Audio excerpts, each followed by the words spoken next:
Hello everyone, welcome back to Gen Recaps, and we are going to talk about Outlander Season 6, Episode 4, which is called Hour of the Wolf. This episode featured young Ian, and he actually finally gets to tell his story about what happened during his time with the Mohawk, and this was honestly a very tragic story. We get quite an insight into what happened, why he was so depressed when he returned home to the ridge, and we see what his current relations are with his Mohawk brothers. And yeah, this episode was very intense with that. And we also get to see Malva. She's Malva scares me, to be honest. Especially because I know what's coming and I'm afraid. That aside. So yes, we get to see Malva practicing her medical skills under Claire, who is teaching her how to use the ether. And this whole scene, I was like, Claire, what are you doing? You better judge a character than that. Now, without further ado, let us delve into episode 4. Now, as I attempt to say the Native American names as best as I can, please bear with me and understand that I am trying my best because they're very specific pronunciations from what we hear when they talk on the show, and I tried to distinguish it as best as I could. So I will do my best, I promise. And if I feel like I cannot say a name correctly, then I will just refer to them as specifically as I can. Again, I apologize if this comes off bad. So at the beginning of the episode, we actually get to see young Ian going through his Mohawk initiation ceremony, and he is given the name Wolf's brother. And we see that he catches the eye of a certain somebody, who at this point we can figure is his wife, and it is. But we do not get to learn their story until a little later in the episode. It all basically comes flooding back to Ian when he and Jamie go to deliver the guns to the Cherokee, and the Mohawk happen to be visiting there for trading. And this is when all the memories flood back to him. And he does tell Jamie the whole story, and we get to see it through a flashback. And it was the scene was just, it was so well done, honestly. It was beautiful, it was tragic, it was like everything all together. And we get to see him, he basically is getting to know who he calls Emily. I did not catch her name, so I will not say it. I will just refer to her as Emily. And we see their bond begin to grow. She gives him a wolf totem, and that is the start of their relationship. If you guys remember Gaherton from season 4, he and Ian have basically become like brothers, and we even get an update from him about, I will say this name as best as I can, Joyayon. Sorry if I said that wrong. If you guys remember, she was the one who walked into the fire when they were burning the priest because they were lovers and they had a child together. So we do actually get an update on that child, and that was honestly really nice because sometimes a lot of storylines leave you wondering like what happened to this character. So I'm glad we got an update on that. But yeah, so they have this nice brotherly bond, and we also get to see Ian get to know Emily a little more, and we see them become husband and wife. They do get pregnant with a child, but unfortunately she has a miscarriage, and it continues to happen. However, the first one, there actually was a child, And Ian is very sad because he never got to see the child. They immediately buried. It was a daughter. He does actually refer to the child as Isabel, I believe. And just this whole scene was so sad because you could see how much Ian and Emily loved and cared about each other. And he just felt like a part of the Mohawk family. But because he and Emily were unable to produce a child, the Mohawk actually tell him to leave. And unfortunately, he learns that Emily agrees with this. It is only because it is a part of their culture, but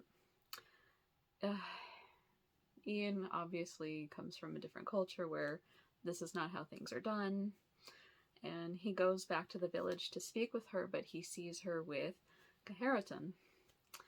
And this causes a rift between their relationship and Emily.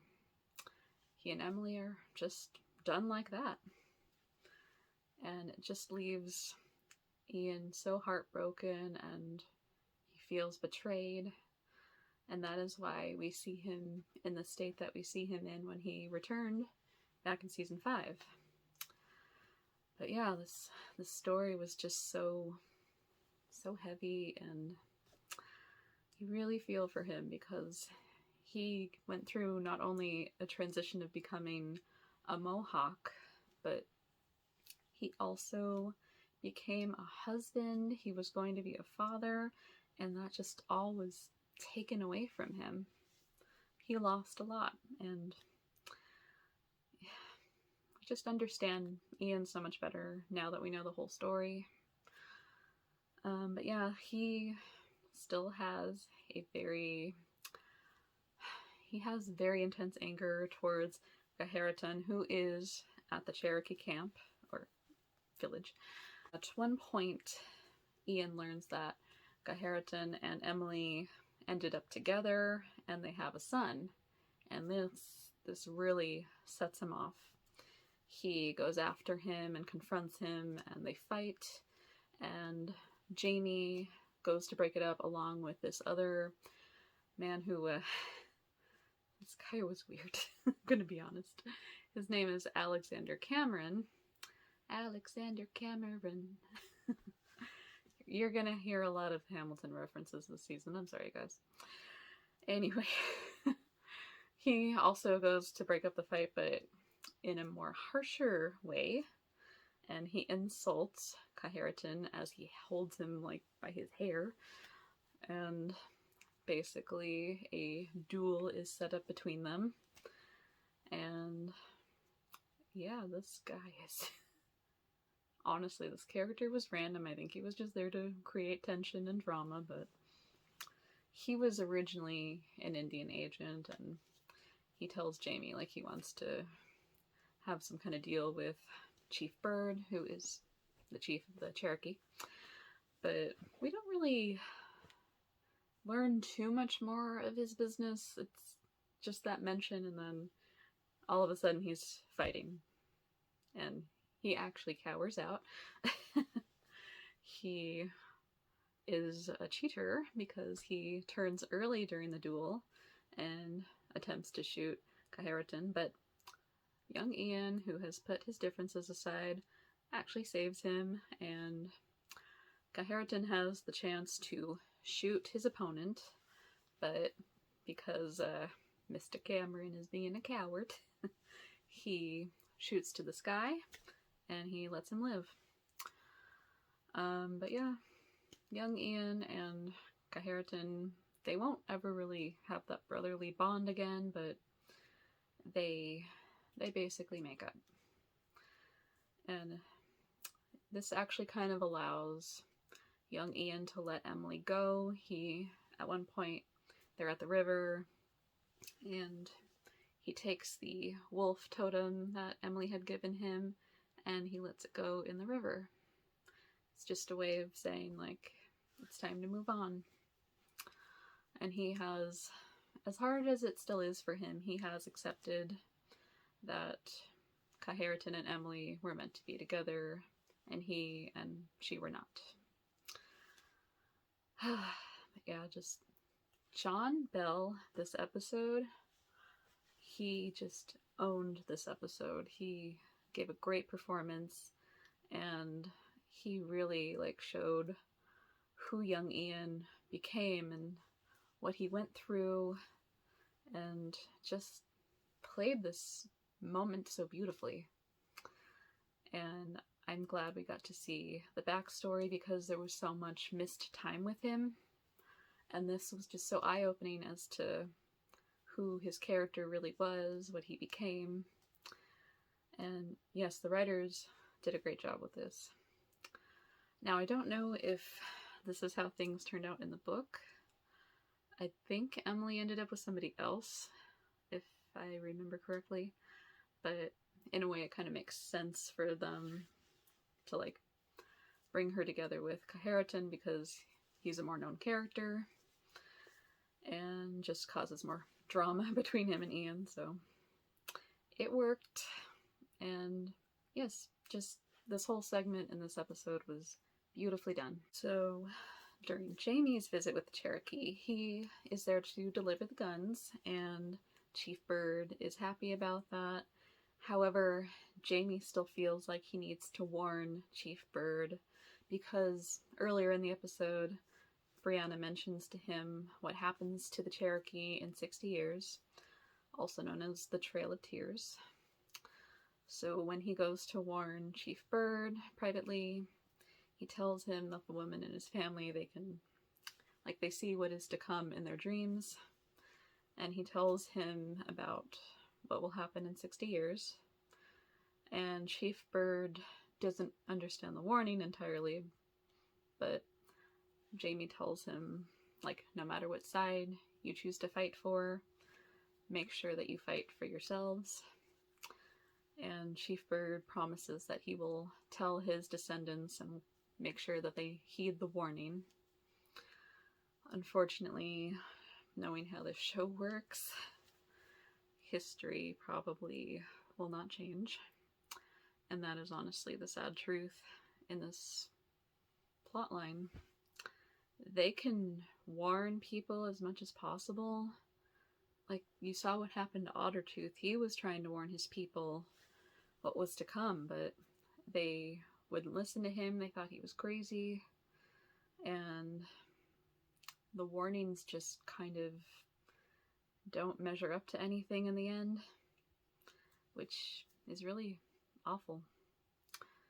You wish you could change history, you wish things could be different, but at the same time, if things end up differently, who knows what could happen? It's frustrating.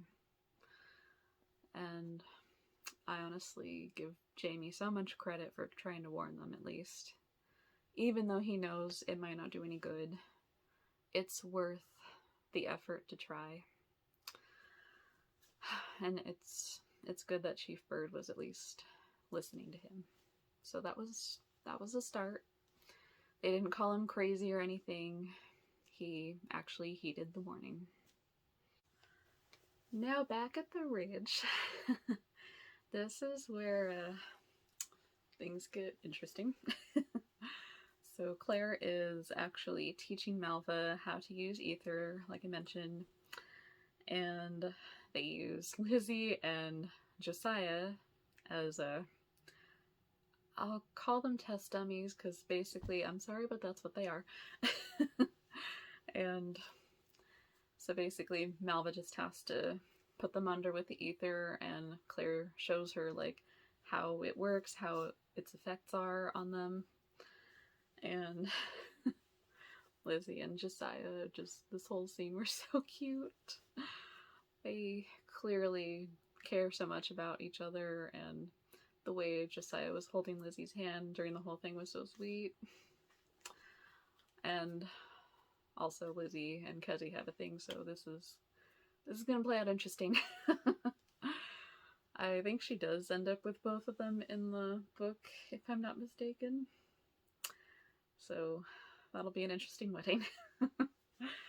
But back to this moment. So yeah, Claire is showing Malva how to use the ether, which in this moment she is too giddy about this. Malva gets too much enjoyment out of this, which, yeah, some people might find it exciting, but at the same time, she has this look in her eyes that just honestly reminds me of Wednesday Addams, and that's not a good thing. She has this little glimmer in her eye that's not good. But unfortunately, Claire doesn't see that, which is frustrating. Somebody actually pointed out at one point that this is like a Leary situation, and when they said that, I was like, actually, yeah. This is kind of similar, and Claire is not seeing the warnings. But yeah, she's unfortunately gonna learn the hard way.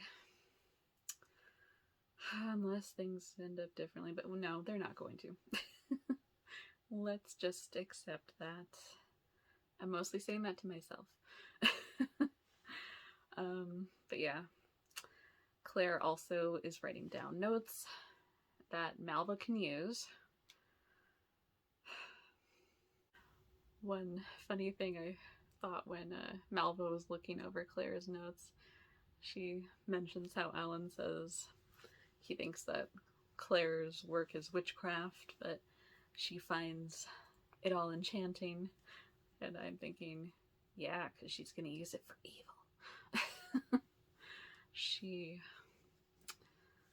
Oh man, I'm not looking forward to that. Claire is just going to suffer so much from this, and I'm not looking forward. See, this is how Claire, Brianna, and Roger feel knowing the future. This is it. When you know it's coming, but you can't stop it. You can't tell anybody, don't do this, don't do that. That is it. We know how it feels. But yeah, she's writing down notes, and then she sees that Jamie is returning, and she leaves Malva in the surgery. First mistake. And when Claire goes to greet Jamie, they're in the stables, and he's telling her just kind of like the gist of what happened with the Cherokee and the Mohawk. And he tells her that he's going to resign as the Indian agent, and it appears it's going to be about time that he's going to choose a side. And that, I think we get to see that in the next episode. And I think that episode is titled Give Me Liberty, which that most likely will be where he decides to fight with the Americans. I don't know how that's going to play out, and we haven't seen the Regulators in a while, so I feel like we need to see them a little more before he decides. I don't know. Anyway, getting off topic here. So yeah, he's telling her that, and they begin to make love. And guess who's watching? Oh, the scene was creepy. Malva is hiding, honestly not so discreetly, if we're being honest. She's like behind the bars where one glance over there, they could spot her. And yeah, she's watching them, and this is probably where where her infatuation of Jamie is going to grow. And that's not good. Because in the books, she gets a horrible, awful idea in her head, and it involves Jamie. So yeah. Oh, but yeah, she was just such a creeper in this moment. Ugh. Are we gonna see more of this? Like, is she gonna find a way to look into their bedroom? I don't wanna, no. No more of that, please. Ugh, just that girl is like I said, Wednesday Addams level. And ironically, she has a brother, too. Is Alan Pugsley. But yeah, we did not see Tom Christie in this episode, and thank you. Because his interest in Claire is getting a little too, also creepy. It's gonna get creepier, I'm sure, but it was nice to have a break from that. One Christie is enough sometimes. We did not get to see Alan this episode either. I feel like we're still gonna learn more about him, because I feel like we need to. He hasn't been featured that much, honestly. Maybe next episode. We'll see. But yeah, speaking of the next episode, remember when a certain somebody said they weren't going to return for season 6? A Mr. Lord John, I believe? Well, guess who's back? We actually see him in the promo for episode 5, as well as Jocasta. I am glad to see them back. I don't know what storyline is going to be at play here, but just to see Lord John again, that makes me happy, because he's like one of the best characters. He is like the anti-Tom Christie, and we give 2 thumbs up for that. But yeah, I can't wait to see him again and see what Jocasta's role is going to be with the upcoming war, because obviously she's also going to have to choose a side in a sense. And I only know so many details from the book. I don't know what her storyline is in book 6, so I am excited to learn that through the show, even if there's differences. And also, it looks like Brianna and Roger are going to have a little spat, possibly, in the next episode, because he's spending time with the widow that he's become friends with, and I don't know what that's gonna lead to. We'll find out, but I mean, at least Brianna and Roger are gonna have a little more of a storyline in the next episode, because they've kind of just been featured a little more, but not much of a whole episode dedicated to them yet. But yeah, we will see what will happen. Oh, I also wanted to mention we got to see Fergus for a second here, and Jamie gave him the task of basically selling the goods wherever he goes, and also to pay Jocasta a visit, so maybe that's where that will come into play in the next episode. But Fergus also thanks Jamie for saving his life, and I'm glad they had that moment in there, because it's nice to see that Fergus is doing better. We did not get to see Marsley and the kids, but we'll see them later on, I'm sure. But just to see Fergus is okay, that was very glad they did that. Alright, thank you all for joining me for episode 4.